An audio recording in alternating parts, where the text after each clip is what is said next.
എന്താ പേടിച്ചു പോയാ? എവിടേക്കാണ്ടാ രാത്രി? എവിടേക്കാ പോണ? ആഫ്റ്റർ ഈറ്റിംഗ് വാക്കിംഗ് അല്ലേ? അതായത് ആ ഭക്ഷണം കഴിച്ചു കഴിഞ്ഞാൽ അരക്കാതം നടക്കണം എന്നാ പറയാ പണ്ടുള്ള കാരണവന്മാര്. അരക്കാതം എന്ന് പറഞ്ഞാൽ എത്രയാണെന്ന് അറിയോ? ആ, കുട്ടു അരക്കാതം നടന്നാ മതി, ഓടാൻ പാടില്ല കേട്ടോ. നടക്കാനേ പാടുള്ളൂ അല്ലേ? ഫ്ലൈറ്റിന്റെ സൗണ്ട് കേട്ടോ, കേക്കണ്ടോ?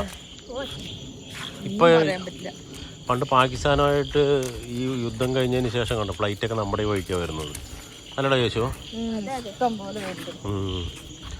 ഇപ്പൊ രാത്രി പെട്ടെന്നേ എന്തെങ്കിലും ഒരു സാധനം ഓടി വന്ന കുട്ടു എന്താ ചെയ്യാം? നിനക്ക് പേടിയുള്ള എന്തൊരു എന്താ ചെയ്യാ? ആരെ ചവിട്ടും?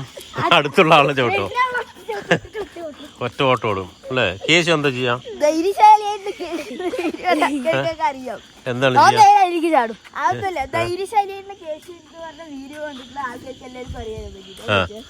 എന്താ അറിയാ? അതെയാ? നീ എന്തിട്ട് ചെയ്യാ പെട്ടെന്ന് രാത്രി എന്തെങ്കിലും ഒരു അവിടെ കിടക്കല്ലേ?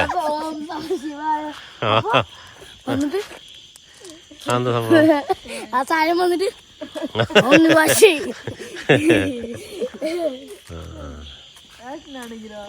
ഞാനാണെങ്കിലോ ഒന്നും ചെയ്യില്ല. ആ വരുന്നവരെന്താന്ന് വെച്ച് ചെയ്തോട്ടെ എന്ന് പറഞ്ഞിട്ട് അവിടെ നിൽക്കും അല്ലേ? അതല്ലേ ഏറ്റവും നല്ല ഐഡിയ. അതാണ് സംഭവമുള്ളൂ. ഇതാണ്ടില്ല റബ്ബറിൽ എന്താണ് റബ്ബറിലിട്ടിരിക്കുന്നുണ്ടോ? ഏതിലേക്ക്? ആ, നീ അതിൻ്റെ ഇടയ്ക്ക് ഇത് ചെയ്തുകൊണ്ടിരിക്കുകയാണ് അല്ലേ? അല്ല നടക്കുവോ രാത്രി? ഭക്ഷണം കഴിച്ച് അരക്കാതെ നടക്കുമ്പോൾ നീ നിന്റെ റൂബിക് ക്യൂബ് കൊണ്ടാണ് വരുന്നത്. തടി കിടക്കണ്ട, നല്ല ഒന്നാം തരം തേക്കും തടികളുണ്ടോ? ഇത് ആരുടെ ആയാലും സാഞ്ചേട്ടൻ്റെ തോന്നുന്നു, ആരെയൊന്നും അറിയില്ല.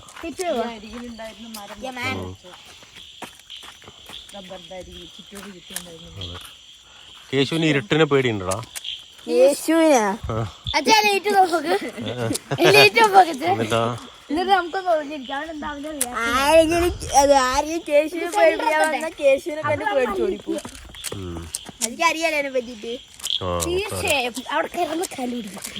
അപ്പൊ എന്നും ഭക്ഷണം കഴിച്ചു കഴിഞ്ഞാൽ ഒരു കുറച്ച് ദൂരം നടന്നു കഴിഞ്ഞാൽ നമ്മുടെ ആരോഗ്യത്തിന് മാത്രമല്ല, കഴിച്ച ഭക്ഷണങ്ങളൊക്കെ ഒന്ന് സീറ്റിംഗ് ആയിട്ട് എല്ലാ വൻകുടൽ ചെറുകുടൽ വഴിക്കെല്ലാം പോയി അത് സീറ്റിംഗ് ആയിട്ട് നാളെ രാവിലത്തെ കാര്യങ്ങൾ വളരെ ഭംഗിയായിട്ട് നടക്കും. അതാണ് ഈ നടത്തത്തിന്റെ ലക്ഷ്യം. മനസ്സിലായോ? ഉണ്ട് കഴിഞ്ഞ വഴി കിടന്നുറങ്ങിയാലോ? എല്ലാം ഭയങ്കര കട്ടിയായിരിക്കും, എല്ലാം വളരെ കട്ടിയായിരിക്കും. അപ്പൊ കൂടുതൽ സ്ട്രെയിൻ ചെയ്യേണ്ടി വരും. അങ്ങനെ കൂടുതൽ സ്ട്രെയിൻ ചെയ്ത് കഴിഞ്ഞാൽ എന്ത് സംഭവിക്കും? ആരോഗ്യ പ്രശ്നങ്ങളുണ്ടാവും. അതാണ്. അത് കഴിഞ്ഞ് ഭക്ഷണം കഴിക്കുക. ഏതാ ഇവിടെ നിഴലില് അല്ലേ? നിഴലില് ഭയങ്കര വലിയ തലയാ, പക്ഷെ അതിന്റെ ഉള്ളിൽ ഒന്നും ഇല്ല എന്നുള്ളത് നമുക്കെല്ലാം അറിയാമല്ലോ അല്ലേ? നിങ്ങൾ കുറച്ച് അപ്പുറത്ത് കേൾക്കണം, ഞാൻ കാട്ടിനുള്ളിൽ കൂടെ പോണത്. ചേമ്പിന്റെ ഇല കണ്ട രാത്രിയുള്ള സൗണ്ട് എങ്ങനെയുണ്ട്? നല്ല വൈബ് സൗണ്ട് അല്ലേ? ഇത്രയും വർത്താനം പറഞ്ഞ് നടന്നുകൊണ്ട് ഇത്രയും വലിയൊരു കയറ്റം കയറിയിട്ട് ഒന്നും അറിഞ്ഞില്ലല്ലോ. നീ എന്താ അറിഞ്ഞ്?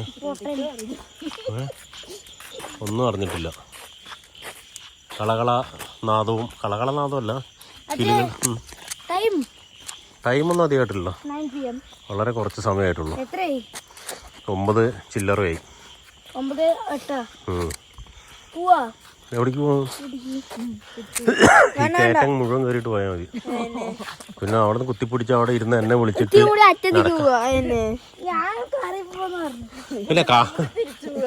നിങ്ങൾ രണ്ടാളും തിരിച്ചു നോക്കട്ടെ.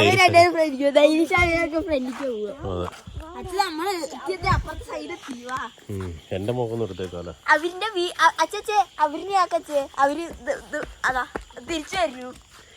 പോണ ആൾക്കാരൊക്കെ തിരിച്ചു വന്നേ.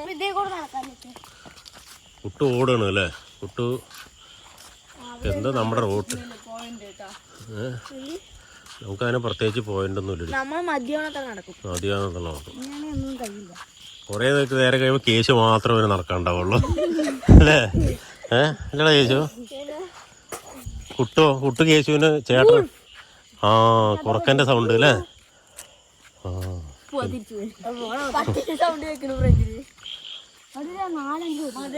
ഇപ്പൊ ഞാൻ ഇങ്ങനെ പുറത്തേക്ക് ഇങ്ങനെ പുറകിലേക്ക് ഇങ്ങനെ നടക്കുമ്പോ പെട്ടെന്ന് എന്റെ പുറത്താരെങ്കിലും ഒന്ന് ഇടിച്ച എന്തായിരിക്കും അവസ്ഥ?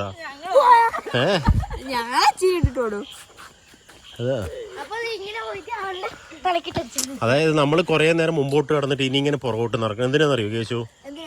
പുറകോട്ട് കിടക്കുമ്പോൾ നമ്മുടെ ബാലൻസ്, തലയുടെ ബാലൻസ് നന്നായിട്ട് കൂടും എന്നാണ് ബുദ്ധിയുള്ള ആൾക്കാർ പറയുന്നത്.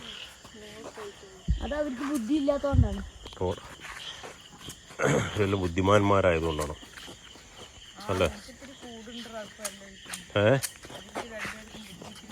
ആ ഒന്ന് നല്ല പോത്തിറച്ചി ഒന്നുമല്ല എൻ്റെയാണ് അല്ലേ കേശു? അല്ലേ കൂട്ടോ?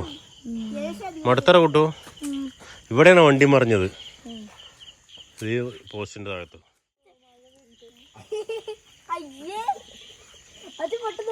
എന്താ കാണിക്കണേ?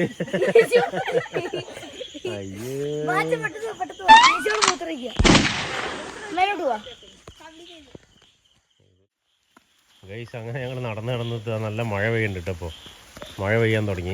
ഇനിയിപ്പോൾ മൊത്തം മഴ നനയും. കുടയുടെ കാര്യം മറന്നുപോയായിരുന്നു. കേശു മഴയത്ത് തുള്ളിച്ചാടി ആറാടുകയാണ്. കേശു ആറാടുകയാണ്. ടങ്കടക്ക കേശുവിൻ്റെ ആറാട്ടം. ഗൈസ് അപ്പോൾ ക്യാമറാമാനൊക്കെ ഒന്ന് ചേഞ്ച് ആയിട്ടുണ്ട്. പട്ടി ഓടുന്നു ജീവനും കൊണ്ട് ഓടുന്നു. ഞങ്ങളെ ഗൈസ് എന്റെ റൂബിക്സ് ക്യൂബ് ഇപ്പൊ അമ്മീന്റെ കയ്യിലാണ്. അമ്മ ഫുള്ള് സോൾവിങ് പഠിക്കുകയാണ്. ഇവിടെ ഒരു നേരം പേടിപ്പിച്ചിട്ട് കുണ്ടി കുഴിച്ചിട്ട് ഓടുന്നു ഗൈസ്. ഇതാ അത് അടുത്ത അച്ഛ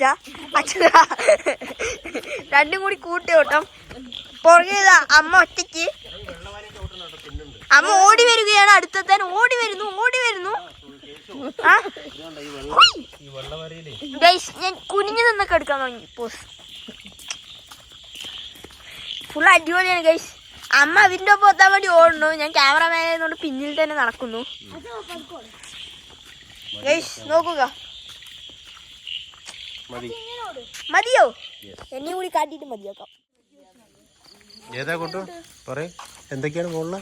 പകുതി സ്റ്റാറും യൂണിവേഴ്സ്, ബാക്കി പകുതി മൊത്തം മേഘങ്ങൾ.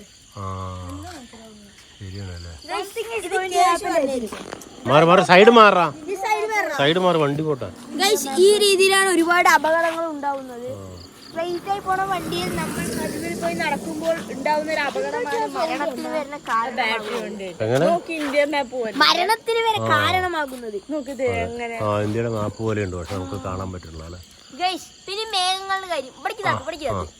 മേഘങ്ങളുടെ കാര്യം ലോകത്ത് വളരെയധികം വലിയ ഫിസിക്സ് ആയിട്ടുള്ള എന്നെ പോലത്തെ ആൾക്കാർക്ക് മാത്രമേ ഇതിനെ പറ്റിയിട്ട് കണ്ടുപിടിക്കൂ. ഞാൻ 24 മണിക്കൂറത്തെ 23 മണിക്കൂറും ടെലിസ്കോപ്പിൽ ആകാശത്തിനെ പറ്റി നോക്കിക്കൊണ്ടിരിക്കും.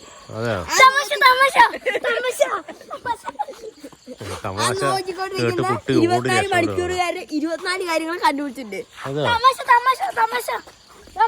കണ്ടുപിടിച്ചിട്ട് എന്തൊക്കെയെന്ന് തുടരുന്ന വീഡിയോകളിൽ ഞാൻ ഓരോന്നേ പറഞ്ഞു തരാം. ഈ വീഡിയോയിലേക്ക് നാക്ക് അത്ര ക്ലിയർ അല്ല. നിന്റെ നാക്ക് അല്ലെങ്കിൽ ശരിയല്ല അല്ലേ? ഇന്നത്തെ നമ്മൾ വൈകുന്നേരം നടത്തം ഇവിടെ വളരെ ഭംഗിയായിട്ട് അവസാനിപ്പിച്ചിരിക്കുകയാണ്. നമ്മൾ നമ്മുടെ ഭവനത്തിന് മുമ്പിൽ എത്തിയിരിക്കുകയാണ് അല്ലേ? നമ്മൾ നമ്മുടെ ഭവനത്തിലെത്തിയില്ലേ? വീട്ടിലെത്തി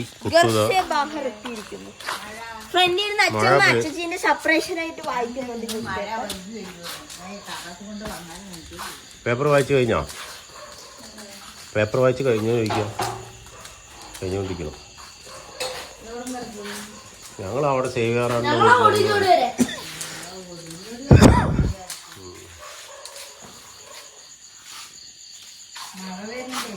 ഗുഡ് നൈറ്റ് പറയട്ടെ കേശപ്പ. Good night guys. ഞങ്ങൾ പോയിട്ട് ടി വി കാണട്ടെ. ഇനി ടി വി കാണല്ലേ? ഇനി കിടന്ന് ഉറങ്ങണം.